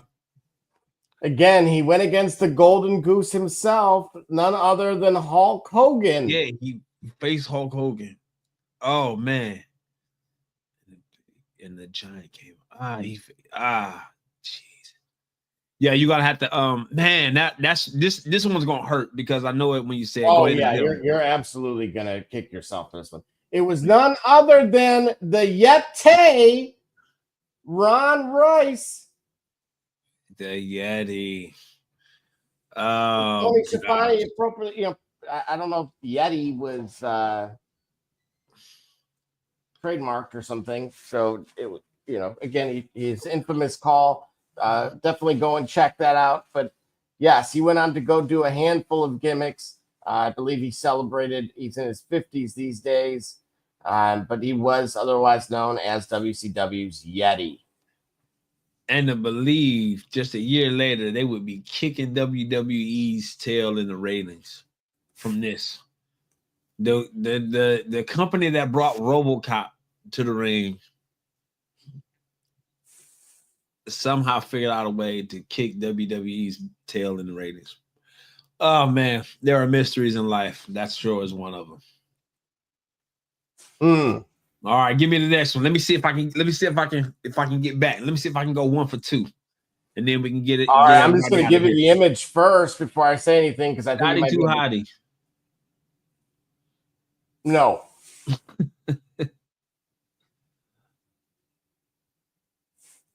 Hold up, wait a minute.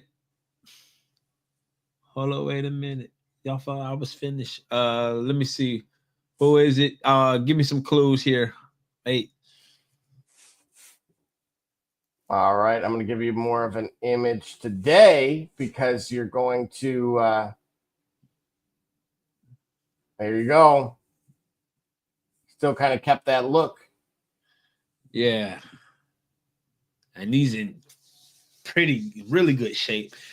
Reminds me of freaking fitness goals that I've got to get back to as I look at my gym and my lab where I film the show at. Give me some clues now. Hold on. All right. So this individual joined after ECW, then went to WCW. Okay. He first appeared sitting front row, acting mysterious. This was in the late 90s on Monday Nitro. He was not part of Raven's flock? He would later join Raven's flock. Oh, boy. Wait, you had Raven. He was not named after a corn star. A corn star. I'll save that for another week. Yo, you just wait a minute. It's not Sick Boy, is it? It is not Sick Boy. And if that was a corn star's name, you probably need to seek a higher power. Yeah. Okay, hold on. So you're part of Raven's flock. Raven, Blue Meanie, Steven Richards, Sick Boy. Oh man, hold on.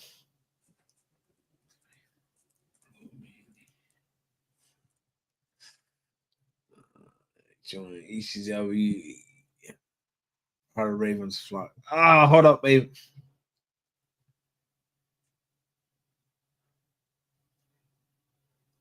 You got another clue? This individual was never officially in a tag team with Y2J, but because of storyline segments and matches, they did share the same card on similar mid-card kind of heels with comedic elements. It ain't Blue Meanie, and it ain't Sick Boy. It ain't.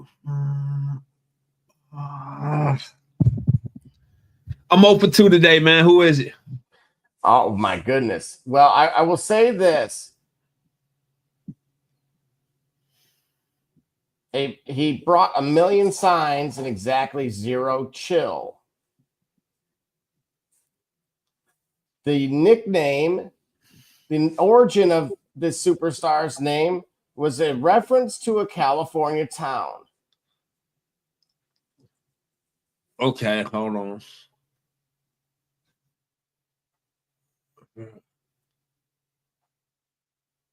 Oh boy.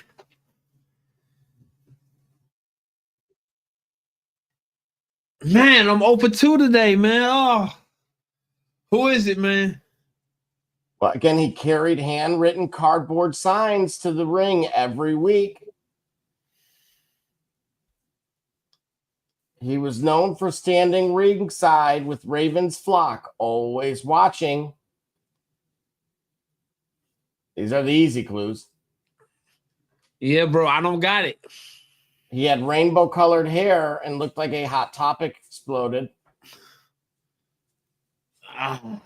He later formed a tag team that mocked TV censorship, in particular the Turner executives.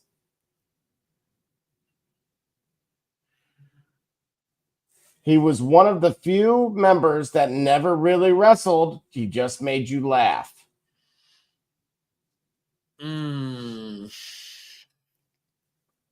He tag teamed with Lenny Lane in a short-lived controversial gimmick, spoofed Billy and Chuck before Billy and Chuck existed.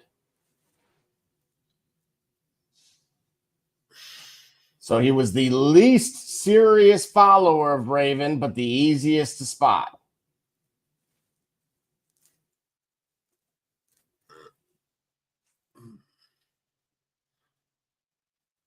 Man, who is it, man? Who is it, man? It is none other than Brad Kane, otherwise known as Lodi. Freaking Lodi. Oh, I'm burning up. Oh, man. Oh, God. As soon as you say it, oh, I'm 0 for 2, man. We doing them late. I got to get them in early. Yeah. So, again, good stuff. As far as this weekend, I will say this. Obviously be safe to everybody that's going out there. Wish you well. I'll be watching. And all right, Sting and the Police. That's right. Every step you take. You know how they just they couldn't shut it off, so they just turned it down. Right. Every move you Well, make. it kept going. You know what I mean? Like it's a chorus, just kept repeating. You break. Speaking of choruses, quickly, Bone Thugs and Harmony. I've been to, obviously, East 99 in St. Clair. Yeah. In Notorious Thugs, it starts in the middle of the chorus. Say it again. Play Notorious Thugs, and you will see that it starts in the middle. So instead of it's Bone and Biggie, yeah. Right? It's literally in the middle. Oh, right. They started, yeah, right. The recording starts after they already get going. Yeah. So they weren't late. You just should have been here. You should have been early. Yep. Yeah, I'm late, but you should have been early. Right. Yeah, I see what you mean. It picks up live in progress. That's actually cool the way it did it, because I don't even know how that song would have sounded like starting up unless you hear it real. It's a lot of things in that. That's one of the greatest songs of all time, actually. There you go. As far as for me, again, I thought this Raw was good enough. Again, great match from Jey Uso. I'm going to give him his flowers now because yes. I've been critical, but the guys put in the work. We've been critical. And he had to do the job. Go ahead. But as far as this weekend, again, we'll see. We'll see what happens on SmackDown, if there's any additional changes, and of course, if the card changes between now and then as well. And hopefully, nothing else threatens the cancellation of the event or any other any other alternatives for that matter. What do you got? AEW, please stop spamming the sparring. Please stop spamming the sparring. I want to like it. I like the more dramatic effect, or just dial it down a little bit. TNA, keep doing what you're doing. You're growing. WWE, keep doing what you're doing, because I don't know if while there are lots of things to be upset about, it's still moving forward, it's still growing, and the upheaval behind the scenes can only be helped by a product that's delivering, and you'll be right back where you need to be. So stay the course, in my opinion. Stay the course. Jey Uso, you get your flowers for sure. All that's missing, man, is promo work, because you know that already. And then you'll be as complete a superstar, ready to handle those big moments as any. Even more ready than Logan Paul. But I had to do it, right? And as far as this Goldberg thing, this Bill Goldberg thing, I'm glad that we came to a realization, something to give me some type of comfort in watching this blatant win for Goldberg that it is already dressed up to be, right? Give us something different. But that's about it for us for today. We'll be back next Monday for sure. With a recap of the weekend's events and festivities. And then in between time, we'll be on the socials. You can follow us on the Instagram, which you mean Gully, on Instagram and YouTube, and the Shop Report 365 at gmail.com for questions, comments, criticisms, and concerns. Critiques, all those go to our esteemed host, Barbershop Jay. And well, you also can find us at the Shop Report 365 or the Shop Report on Instagram, Facebook, YouTube, TikTok. Right, we at TikTok, right? Yes, we are. Mm-hmm. We are at TikTok. You're at TikTok. So you know you can find us everywhere else. And if that don't work, Google it. You know how it goes for our host, Barbershop, who's off in the ether with comments for Creative Control, Jay, D Gully, and everybody out there. Thank you for tuning in. Thank you for being a part of us. We'll catch y'all next week. And if you know how it goes, like he says all the time, next time you want to know what's really going on, come to the shop. Why, Double J? Creative Control J? Because walk-ins are always welcome. That's right. Walk-ins are always welcome. D Gully, we out of here. Holla.